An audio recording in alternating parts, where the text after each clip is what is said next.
انا اوحینا الیک کما اوحینا الی نوح، اے نبی ہم نے آپ کی جانب بھی وحی کی ہے جیسے کہ ہم نے نوح کی طرف وحی کی تھی، والنبیین من بعدہ، اور ان کے بعد بہت سے انبیاء پر کی تھی۔ حضرت شیس علیہ السلام وہ بھی حضرت نوح علیہ السلام، بلکہ یہ تو حضرت نوح سے بھی پہلے کے لوگ ہیں، شیس جو ہیں۔ اوحینا الی نوح والنبیین من بعدہ واوحینا الی ابراہیم واسماعیل واسحاق ویعقوب والاسباط، اور ہم نے وحی کی ابراہیم کی طرف، اسماعیل کی طرف، اسحاق کی طرف، یعقوب کی طرف اور ان کی اولاد کی طرف، وعیسیٰ وایوب ویونس وہارون وسلیمان، اور عیسیٰ کی جانب اور ایوب کی جانب اور یونس کی جانب اور ہارون کی جانب اور سلیمان کی جانب، وآتینا داؤد زبورا، اور داؤد کو تو ہم نے زبور جیسی کتاب عطا فرمائی، ورسلا قد قصصناہم علیک من قبل، ایسے بھی بہت سے رسولوں کو ہم نے بھیجا، یا وہی ہم نے ان کی جانب کی بھیجے ایسے رسول کہ جن کا ہم اس سے پہلے آپ کے سامنے تذکرہ کر چکے ہیں، ورسلا لم نقصصہم علیک، اور ایسے بھی بہت سے رسول ہیں کہ جن کے حالات ہم نے آپ کے سامنے بیان نہیں کیے۔ پوری دنیا کی تاریخ بیان کرنا تو قرآن مجید کا مقصد نہیں ہے، یہ تو کتاب ہدایت ہے، تاریخ کی کتاب نہیں ہے۔ وَكَلَّمَ اللَّهُ مُوسَىٰ تَكْلِيمًا، اور خاص اب شان جو حضرت موسیٰ علیہ السلام کی امتیازی شان ہے، اور موسیٰ سے تو کلام کیا اللہ نے جیسے کہ کلام کیا جاتا ہے، بس صرف یہ ہے کہ من ورائے حجاب تھا، پردے کے پیچھے سے تھا دو بدو کلام۔ اب وہ آیت آ رہی ہے کہ یہ رسول کس لیے بھیجے گئے؟ رسلا مبشرین و منذرین، یہ رسول بھیجے گئے بشارت دینے والے بنا کر اور خبردار کرنے والے بنا کر، لئلا یکون للناس علی اللہ حجۃ بعد الرسل، تاکہ نہ رہ جائے لوگوں کے حق میں، للناس لام نوٹ کیجئے، علی اللہ، اللہ کے مقابلے میں کوئی حجت، کوئی دلیل رسولوں کے آنے کے بعد، وکان اللہ عزیزا حکیما، اور اللہ تعالیٰ زبردست ہے لیکن ساتھ ہی حکمت والا ہے۔ اب اس کو سمجھیے کہ جب ہم یہ کہتے ہیں کہ قیامت کے دن اللہ تعالیٰ حساب لے گا اور امتحان ہوگا، امتحان سے پھر نتائج نکلیں گے ہمارے کہ کون پاس ہوا کون فیل ہوا، لیکن امتحان لیا جاتا ہے کچھ پڑھا کر، کیا پڑھایا ہمیں، جانچا جاتا ہے کسی کو کچھ دے کر، کسی بچے کو آپ دیجئے 10 روپے، پھر آپ دیکھیے اس کا میلان تباہ کیا ہے، ٹافی کی دکان کی طرف بھاگتا ہے یا کوئی کسی کتابوں کی دکان کی طرف بھاگتا ہے، پتہ چل جائے گا اس کا رجحان کیا ہے۔ کچھ دے کر آزماتے ہیں نا، کچھ پڑھا کر امتحان لیتے ہیں، تو ہمیں کیا پڑھایا ہے، کیا دیا ہے؟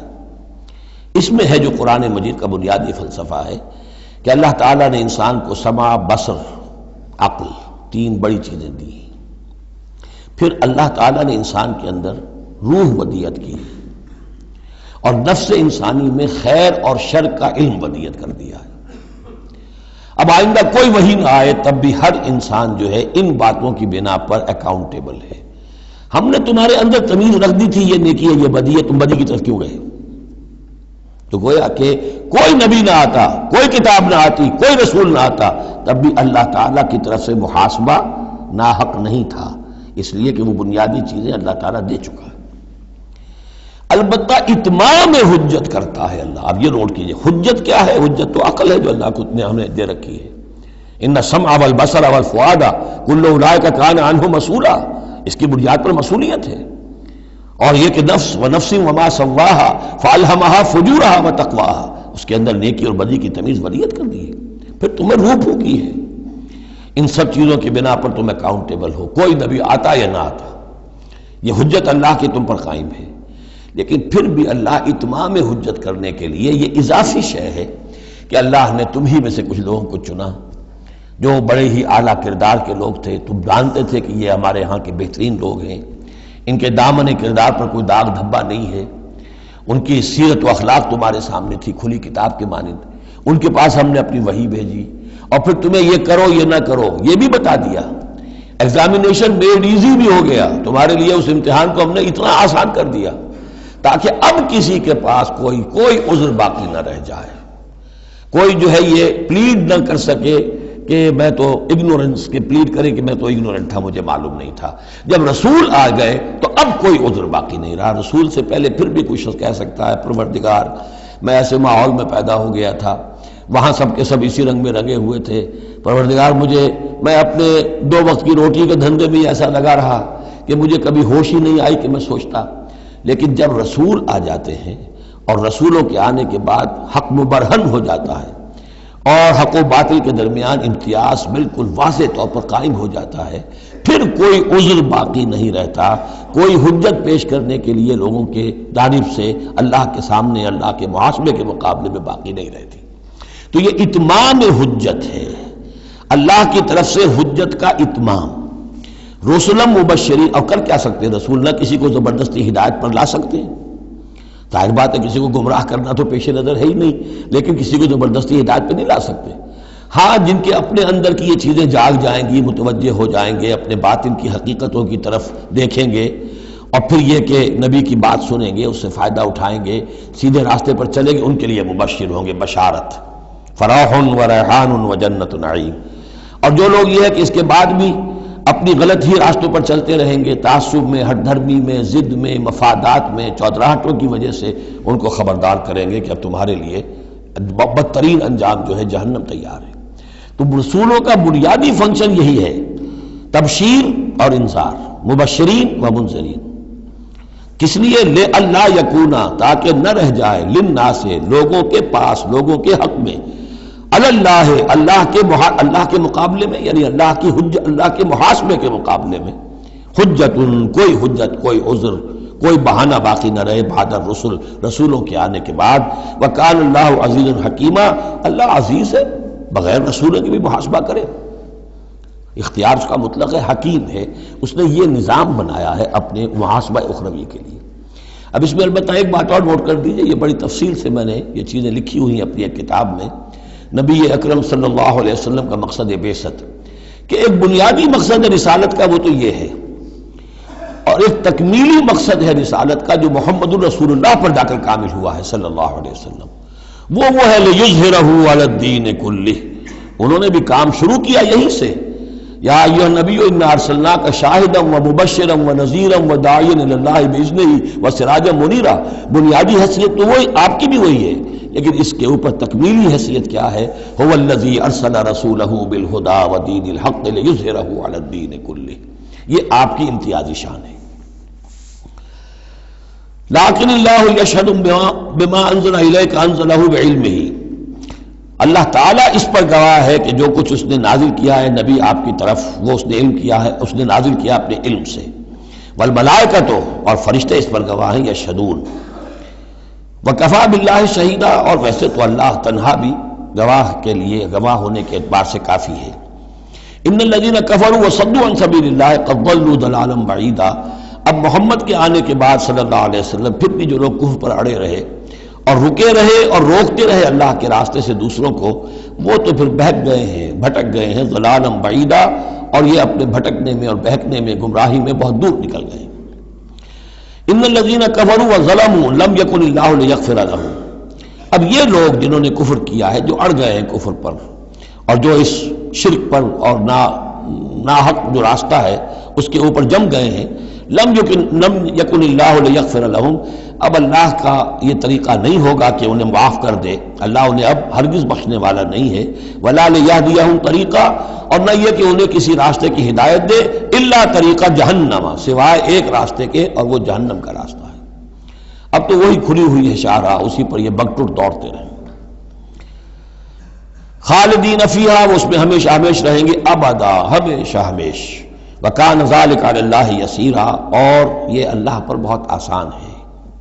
دیکھیے اس کو مقابلے میں لائیے، ما یفعل اللہ بعذابکم، اللہ کیا کرے گا تمہیں عذاب دے کر. لیکن اس سے یہ نہ سمجھے کہ اللہ عذاب نہیں دے گا.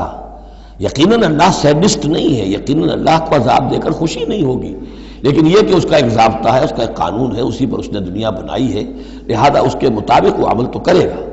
اور یہ اس پر کوئی بھاری گزرنے والی بات نہیں ہے کہ اپنی ہی مخلوق کو، اس لیے کہ بعض ملن قسم کے صوفی جو ہیں وہ یہ بھی کہتے ہیں کہ یہ اللہ بڑا رحیم ہے، اب کیا وہ اپنی مخلوق کو جہنم میں جھونک دے گا. یہ تو ایسے ڈراوے کے لیے، ذرا سیدھا کرنے کے لیے، جیسے بچوں کو ڈانٹ دیتا ہے باپ ہو ماں ہو، میں تیرا قیمہ کر دوں گی، تو کوئی کیا قیمہ کر دے گی کوئی ماں اپنے بچے کا؟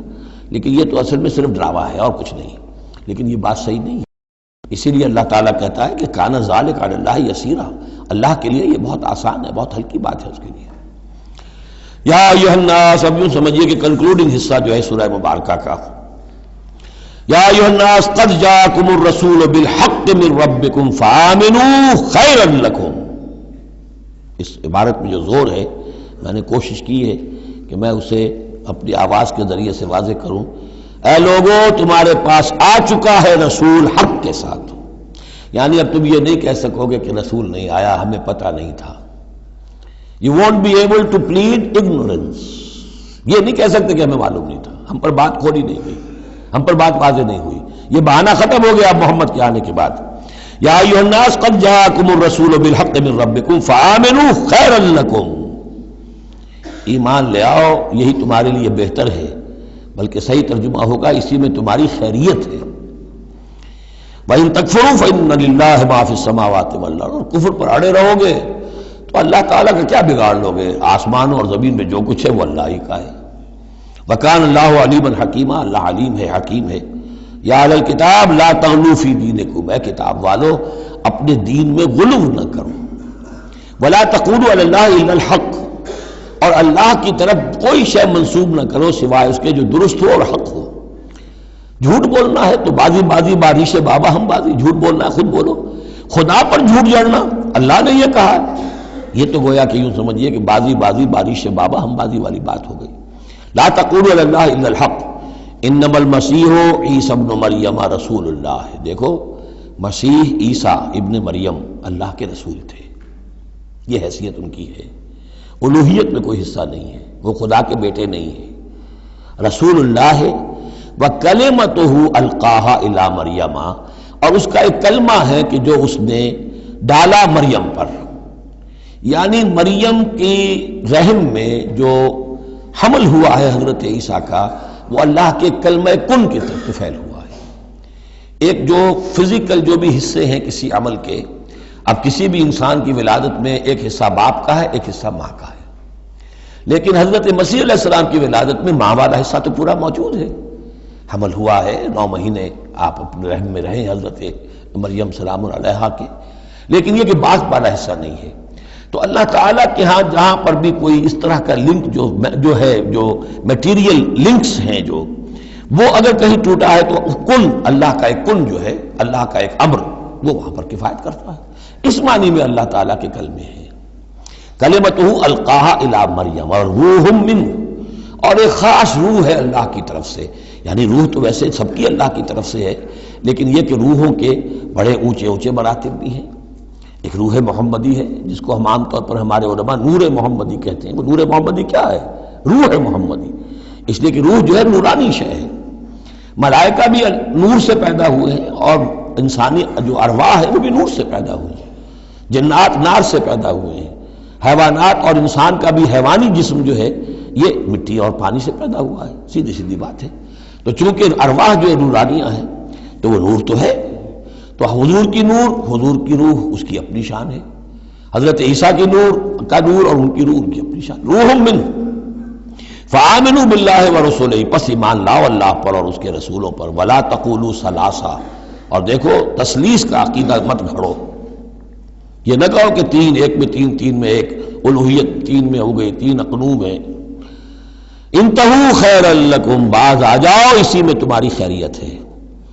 انما اللہ الہ واحد، جان لو اللہ تو ایک ہی الہ واحد ہے، تنہا ہے۔ سبحانہ ان یکون لہ ولد، وہ پاک ہے اس سے کہ اس کے کوئی بیٹا ہوتا یا اولاد ہوتی۔ لہ ما فی السماوات و ما فی الارض، آسمانوں اور زمین میں جو کچھ ہے اسی کا ہے، اس کی ملکیت ہے۔ وکفی باللہ وکیلا، اور اللہ کافی ہے بطور کارساز۔ لن یستنکف المسیح ان یکون عبدا للہ، مسیح کو تو اس میں ہرگز کوئی عار نہیں ہے کہ اس کو کہا جائے کہ وہ اللہ کا بندہ ہے، اس کو تو اللہ کے بندہ ہونے میں اسے اپنی شان محسوس ہوگی۔ جب ہم کہتے ہیں وَنَشْهَدُ أَنَّ مُحَمَّدًا عَبْدُهُ وَرَسُولُهُ، تو یہ عبدیت کی شان تو اور بلند و بالا ہے، رسالت سے بھی اوپر ہے، یہ ایک علیحدہ مسئلہ ہے، پھر کبھی اس کو بیان کروں گا۔ تو لن یستنکف المسیح ان یکون عبدا للہ، یہ کوئی بات ان کے لیے کوئی عار کی نہیں ہے کہ وہ اللہ کے بندے ہوں۔ ولا الملائکۃ المقربون، اور نہ ہی جو ملائکہ مقربین ہیں انہیں اس میں کوئی آڑ ہے کہ انہیں اللہ کا بندہ سمجھا جائے، سب بندے ہیں۔ ومن یستنکف عن عبادتہ ویستکبر، اور جو کوئی بھی آر سمجھے گا اللہ کی بندگی میں اور استکبار کرے گا، تکبر کرے گا، فَسَيَحْشُرُهُمْ إِلَيْهِ جَمِيعًا، تو پھر اللہ تعالیٰ ان سب کو اپنے پاس لے آئے گا، جمع کرے گا۔